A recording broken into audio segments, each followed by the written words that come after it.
ոնց է արվում անել, իսկ այսօր նրա գործողություններին հակազդելու մի հատ ռեալ ուժը եկեղեցին է, եւ նա ցանկություն ունի եկեղեցուն էլ այո տանել։ Ինչ է ուզում անել, որ ասում եք հակապետական բան է ուզում անել, եկեղեցուն վերահսկել։ Օրինակի համար, եթե դուք նայեք, ասենք, Ադրբեջանի հոգևորականության ղեկավարության հայտարարությունները, որ արդեն ստեղծվել է արևմտյան Ադրբեջանի թել, կարծես, եւ նպատակը որն է, կարծում եմ Նիկոլ Փաշինյանը մի ցանկություն ունի, ամեն գնով խաղաղության այս պայմանագիրը կնքել, որպեսզի վերընտրվի։ Սա ամբողջությամբ տանում է միայն վերընտրման նորից իշխանության ուզուրպացման գործին։ Ես զարմանում եմ, մենք ստեղծման պահից ենք ասել, որ մենք ամեն ինչ անելու ենք, որպեսզի Փաշինյանը չվերընտրվի, որովհետև անկախ նրանից, որ նախորդ տարիներին ինչ է արվել, կամ ինչ է բաց թողնվել, Փաշինյանը իրեն սպառել է,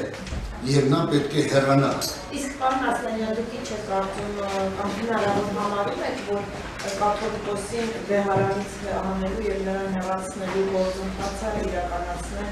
ուժով, ինչ-որ լծակների։ Ես դա չի կարող ասել, որովհետեւ իմ կարծիքով չեն գնա այդպիսի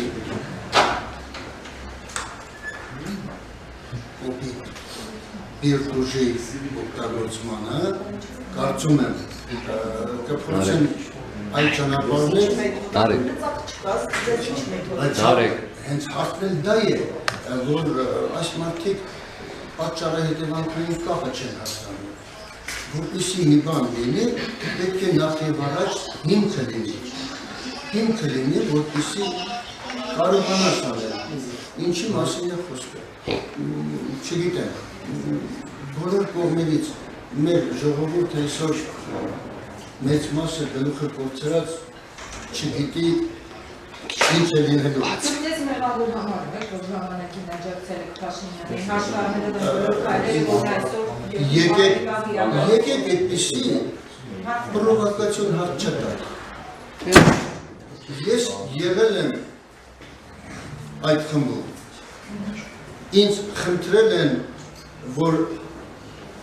դեռևս 16 թվականին միանամ, եւ այդ միացումը եղավ այն բանից հետո, երբ որ տեսա ես այն իրական իրավիճակը 16 թվականին ես Մարտունիում էի իմ ընկերների հետ միասին, Մարտունի 2-ում էի, երբ որ վերադարձա, ես հասկացա, որ երկիրը իսկապես փոփոխության պետք է գնա, բայց այստեղ ուրիշ է, որ մեր ժողովուրդը մի ծայրահեղությունից ընկավ մյուս ծայրահեղություն։ Ո՞ր էր այդ ծայրահեղությունը, նայեք, որ ես մի առիթով ասել եմ, նորից կարող եմ դա կրկնել, ոչինչ թող դա տրվի։ Ես կուզենայի, որ այն տիկինը, որը ինձ հետ մեգամոլի առջև ընտրությունների ժամանակ խոսում էր, ինձ այսպիսի բան ասաց, թե դուք մեծ մարդ եք արդեն գնացեք հանգստացեք, այս երիտասարդները թող գան, որ մաքուր կենսագրությունով են եւ այլն, ես ասացի այո տիկին, ես ձեզ հետ համաձայն եմ, բայց արդյոք այդ երիտասարդները այսօրվա դրությամբ փողի, իշխանության, վախի փորձություններն անցել են մաքուր մնացել են, թե դեռ չեն անցել ու դուք չգիտեք, թե ինչ կստացվի։ Բանից պարզվեց, որ այդ երիտասարդները այո չեն անցել ոչ փողի փորձությունը, ոչ իշխանության եւ ոչ էլ վախի։ Դրա համար էլ ունենք այսօր այն ինչ որ ունենք։ Շնորհակալություն։